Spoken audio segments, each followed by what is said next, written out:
Hello everyone, this is Lata Singh from Shraddha smart education. आज हम unit 4 का chapter my Elder brother को इस वीडियो में कंप्लीट करेंगे। ओके बच्चों, so this short play is about two brothers. ये एक शॉर्ट प्ले है, नाटक है जो कि 3 सीन में डिवाइड है और ये 2 भाइयों का प्ले है। Who are affectionate and respectful to each other. जो दोनों भाई हैं वो एक दूसरे के लिए बहुत रेस्पेक्ट रखते हैं। The story also shows that learning from our day-to-day experiences is as important as what we learn from books in the school। जो हमारी इस स्टोरी में ये बताया गया है कि जो लर्निंग है, जो हम सीखते हैं डे टू डे एक्सपीरियंसेस से, जो हमारे दिन के एक्सपीरियंसेस होते हैं उनसे हम सीखते हैं, तो वो भी इतने ही इम्पोर्टेंट हैं जितने कि वी लर्न फ्रॉम बुक्स, जितना कि हम स्कूल में बुक से सीखते हैं। This play is based on the famous story in Hindi. ये जो स्टोरी है ये एक बहुत अच्छे नाटक से ली गई है जो हिंदी में लिखा हुआ है। बड़े भाई साहब और मुंशी प्रेमचंद इसके राइटर थे, बड़े भाई साहब के। तो हम इस प्ले को स्टार्ट करते हैं। जो ये स्टोरी है 2 भाइयों की स्टोरी है ये। अब यहाँ पे सीन फर्स्ट आता है। सीन फर्स्ट में a hostel room, 2 brothers aged 9 and 14 years sitting at a study table. The elder brother Bhaiya is reading a book and the younger one Munna is drawing pictures of birds and animals। अब दृश्य first में जो scene है ये first, उसमें hostel का कमरा है और जो ये 2 भाई हैं, एक 9 इयर्स ओल्ड है, एक 14 इयर्स ओल्ड के हैं। ये दोनों अपनी जो इनकी स्टडी टेबल है, पढ़ने वाली जो मेज है उस पर बैठे हैं। बड़ा भाई भैया एक किताब पढ़ रहा है और छोटा मुन्ना जो भी एनिमल्स हैं और बर्ड्स हैं, जो भी पशु पक्षी हैं, उनके चित्र बना रहा है। ये ड्राइंग कर रहा है वो पिक्चर्स की। भैया मुन्ना तुम क्या कर रहे हो? What are you doing Munna? Munna I am drawing. मैं क्या कर रहा हूँ? मैं ड्राइंग बना रहा हूँ। भैया when will you study? Where were you in the morning? अब वो पूछ रहा है इनसे कि तुम पढ़ोगे कब? सुबह में तुम कहाँ थे? मुन्ना मुन्ना टर्निंग पेल। मुन्ना एकदम से, मुन्ने का चेहरा कैसे हो गया? टर्निंग पेल मीन्स होता है पीला पड़ जाना। आई वॉज प्लेइंग, मैं खेल रहा था। भैया how can you sit with a book for hours together? भैया आप कैसे इतने लंबे समय तक, मतलब इतने घंटों तक बुक्स को लेकर बैठ जाते हो? भैया that's because I want my foundation in education to be very strong. If the base is strong then the building will be stand firmly. Sometimes it takes me 2 years to do 1 year's work। इसलिए भैया बोलते हैं अब, इसलिए क्योंकि मैं अपनी पढ़ाई की जो नींव है ना उसको मजबूत करना चाहता हूँ। अगर क्या होगा, अगर हमारी फाउंडेशन ही स्ट्रांग होगी तो बहुत अच्छा रहेगा। If the base is strong then the building will stand firmly. अगर हमारा जो बेस है वो एक तरह से मजबूत रहेगा तो जो हमारी बिल्डिंग है ना वो भी अच्छी तरह से खड़ी रहेगी। कभी कभी मुझे 1 साल काम, 1 साल का जो काम होता है ना वो 2 सालों में भी करना पड़ता है। वो बता रहे हैं भैया कि sometimes it takes me 2 years to do 1 year's work. क्या करना पड़ता है मुझे? कभी कभी 1 साल का काम मुझे 2 सालों में करना पड़ता है। मुन्ना भैया you are 5 years older than I am and 3 classes ahead of me. I wonder why you keep writing the same word 20 times, one sentence more than 20 times, and copy poems several times in beautiful letters। वो बोल रहा है कि भैया, जो मुन्ना है, मुन्ना पूछ रहा है कि भैया आप मुझसे केवल 5 साल बड़े हो और 3 क्लास आगे हो। मुझे बहुत ही ज़्यादा मतलब वंडर फील होता है, आश्चर्य होता है कि आप एक ही शब्द को 20 टाइम्स लिखते रहते हो और एक ही सेंटेंस को 20 टाइम्स से भी ज़्यादा बार मतलब लिखते हो। और जो पोएम होती हैं, कविताएं होती हैं, उनको तो कई कई बार एकदम से इतने सुंदर सुंदर जो लेटर्स हैं उनमें उतारते हो, ठीक है, उनको बहुत सुंदर सुंदर ब्यूटीफुल लेटर्स में उनकी कॉपी करते हो, नकल कर कर उतारते हो। फिर भैया बोलते हैं, you know, studying English is no child's play. One has to work very hard in order to learn the subject. To speak or write English properly, tremendous efforts is required. But the moment you get a chance, you run to the field, play marbles, and fly paper kites, or sit idling away with friends for fun. Can't you sit down and study? अब वो भैया बोलते हैं, तुम्हें पता है कि English पढ़ना बच्चों का खेल नहीं है। सब्जेक्ट को सीखने के लिए एक व्यक्ति को बहुत ज़्यादा मेहनत करनी पड़ती है। अगर इंग्लिश को अच्छी तरह से लिखने या फिर बोलने के लिए हमें क्या चाहिए, बहुत ज़्यादा एफर्ट की ज़रूरत होती है, ट्रिमेंडस एफर्ट, मतलब बहुत ज़्यादा प्रयास की ज़रूरत होती है। लेकिन जैसे ही तुम्हें मौका मिल जाता है, तुम तो कहाँ चले जाते हो, फील्ड की तरफ दौड़ लेते हो और मार्वल्स खेलते हो, कंचे खेलने लगते हो। और फिर कभी कभी क्या होता है कि पेपर काइट्स उड़ाना शुरू कर देते हो दोस्तों के साथ। हंसी मजाक करने में भी समय अपना वेस्ट कर देते हो पूरा, ऐसी idling away with friends for fun. तो can't you sit down and study, क्या तुम बैठकर पढ़ाई नहीं कर सकते हो? अब मुन्ना बोलता है फिर, ओ भैया, there is a big mela in the village today, should be go? ओ भैया, आज तो गांव में एक बहुत बड़ा मेला लगा हुआ है, क्या हम वहां चलें? भैया, have you ever seen me going to a fair or going to watch a cricket or hockey match? I don't go near them, I prefer to study a book. I don't mind repeating a class for more than 2 years, but you might stay in the same class all your life. Do you expect to pass if you waste your time playing all the time? You are simply wasting father's hard earned money. Munna starts crying on being scolded and sowing sounds wah wah wah wah or hurt. अब क्या होता है कि जो भैया हैं वो बोलते हैं, क्या तुमने मुझे मेले में जाते हुए या फिर क्रिकेट या हॉकी मैच देखने के लिए जाते हुए देखा है? मैं उनके पास भी नहीं जाता हूँ। मुझे तो बुक्स पढ़ना उससे भी अच्छा लगता है। मुझे इसकी परवाह नहीं है कि मैं एक ही क्लास को 2 साल से ज़्यादा दोहरा रहा हूँ। लेकिन तुम एक ही क्लास में जीवन भर रह सकते हो क्या? क्या तुम हर समय खेल में अपना समय बर्बाद कर पास होने की उम्मीद करते हो? तुम सीधे सीधे क्या कर रहे हो, जो हमारे फादर की जो अर्न मनी है ना, जो बहुत मेहनत से वो कमाते हैं, उन पैसों को बर्बाद कर रहे हो। अब मुन्ना को तो भैया ने बहुत ज्यादा डांट दिया, तो मुन्ना डांट पड़ने पर रोने लगता है और बहुत ज्यादा मतलब स्कॉडेड एंड सोविंग साउंड्स, उससे सकने वाली आवाजें वाह वाह वाह वाह सुनाई देने लगती हैं उसको। मुन्ना, भैया, I feel like running away and going back home. भैया, मुझे भागकर घर वापस जाने जैसा महसूस हो रहा है कि मैं घर चला जाऊं। मुन्ना बोलता है, भैया, now now stop crying, put on a nice smile, look, I will make a time table for you to follow, get up at down.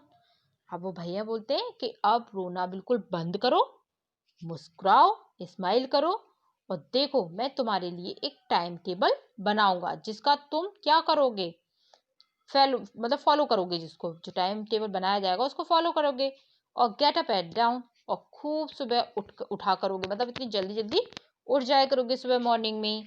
तो फिर ये टाइम टेबल जो टाइम शेड्यूल है वो तैयार कर देते हैं भैया उसके लिए।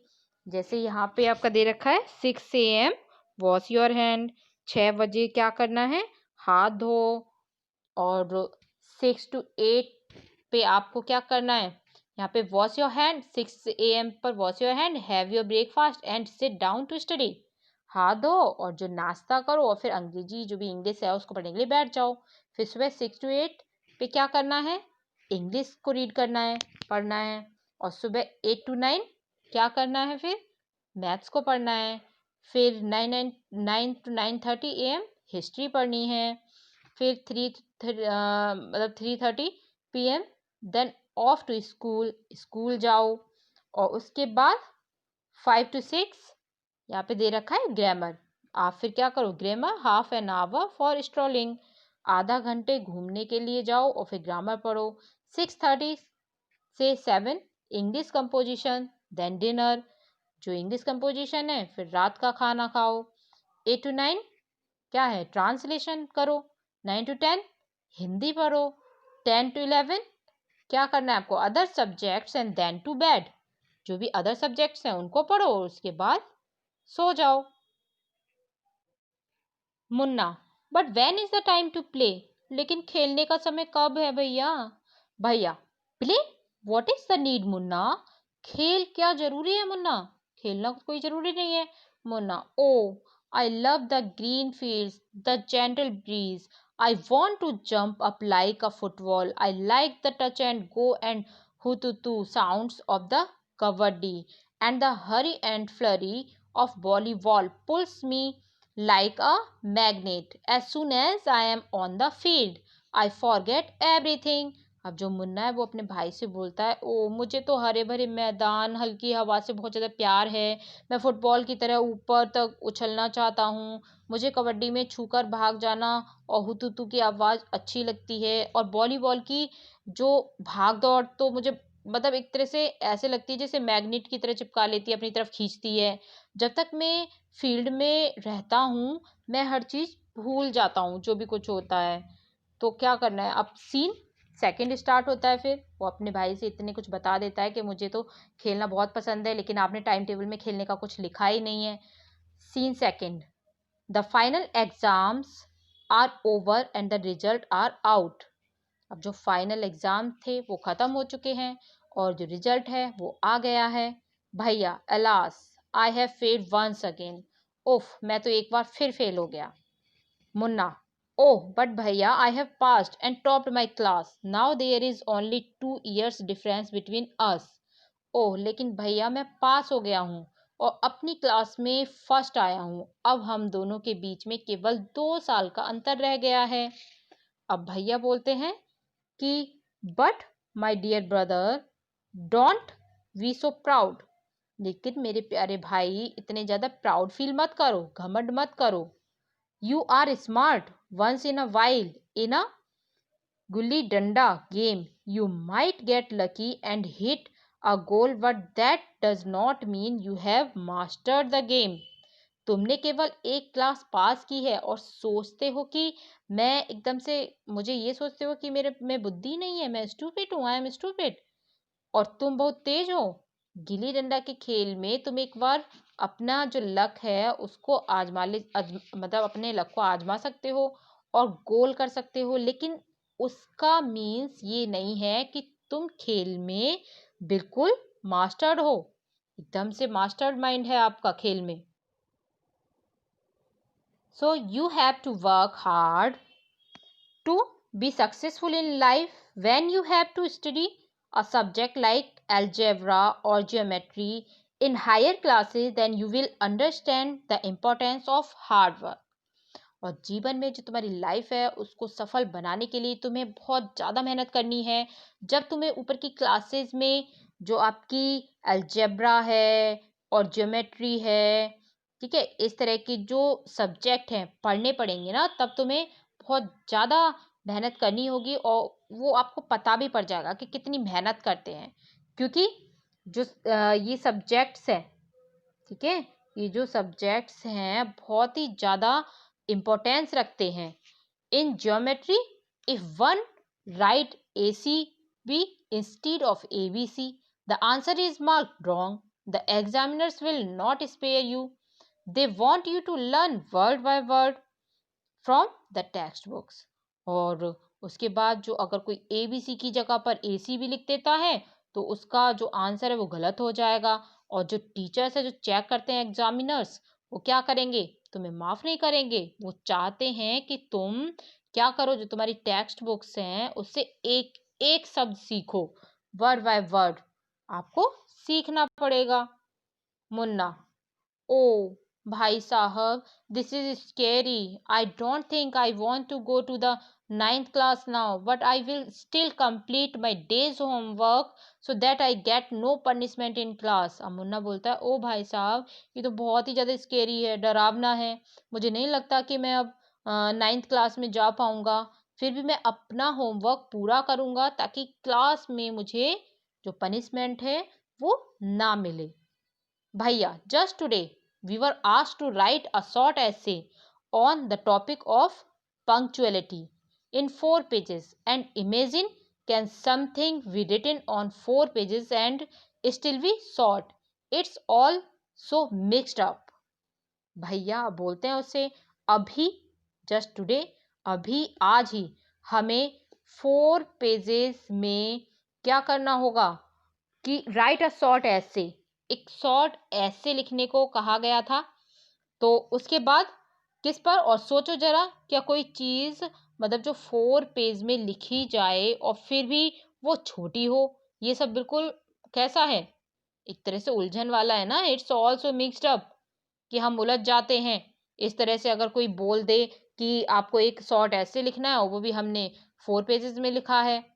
Munna, thinking allowed, thank God it was time for school, or else the scolding would have gone on and on. अब मुन्ना बोलता है सोचते हुए, थैंक गॉड स्कूल जाने का अब समय हो गया, नहीं तो अभी भी जो भैया की जो डांट फटकार है ना, वो ही चलती रहती। समझ में ही नहीं आता कितना चिल्लाते हैं। Scene third. सीन थर्ड में the results were out once again and it so happened that Munna passed and Bhaiya failed again. Bhaiya was really upset. Munna was also sad seeing his brother so unhappy. Bhaiya now becomes gentler with Munna. Munna became naughtier because of this and studied even less than before. अब third act में आप देखोगे, जो ये third scene दे रखा है कि जो एग्ज़ाम है उनका रिजल्ट एक बार फिर से निकला और फिर मुन्ना जो फिर से मुन्ना मतलब पास होकर हो गया और भैया फेल हो गए। भैया वास्तव में बहुत दुखी थे। मुन्ना भी भैया को लेकर बहुत दुखी था क्योंकि वो भी उदास हो रहा था। भैया मुन्ना के प्रति बहुत ज़्यादा नर्म हो गए थे।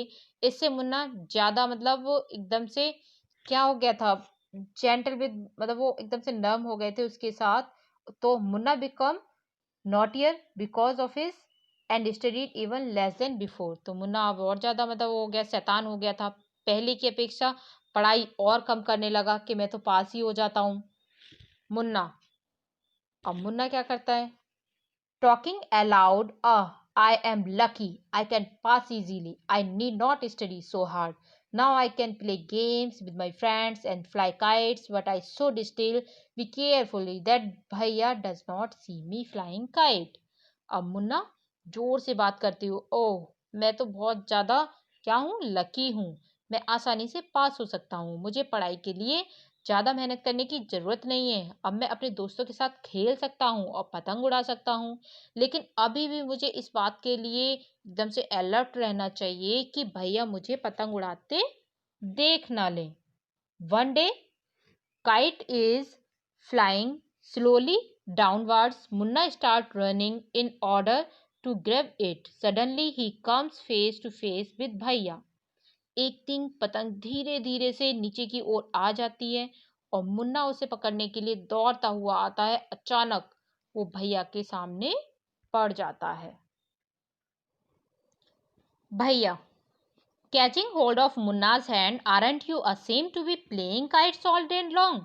Don't you realize that now you are in the 8th class and are not studying in a lower class? अब जो भैया थे मुन्ना का हाथ पकड़ते हुए बोले, क्या तुम्हें दिन भर पतंग उड़ाते हुए सेम फील नहीं होती, सब नहीं आती है? क्या तुम्हें ये महसूस नहीं होता कि तुम अब 8th क्लास में हो, ना कि किसी छोटी क्लास में?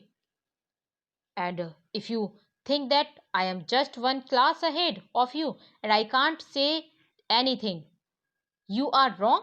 I am 5 years older than you are and will always be. अगर तुम सोचते हो कि मैं बस एक ही क्लास तुमसे आगे हूँ और मैं कुछ नहीं कह सकता, तो तुम गलत हो। मैं तुमसे 5 साल बड़ा हूँ और हमेशा रहूँगा। And understanding doesn't come only from reading books. समझदारी केवल जो बुक्स हैं उनको पढ़ के नहीं आती। Look at Maa and Baba. माँ और बाबा को देखो। Maa has never gone to school and Baba has only pass 5th class.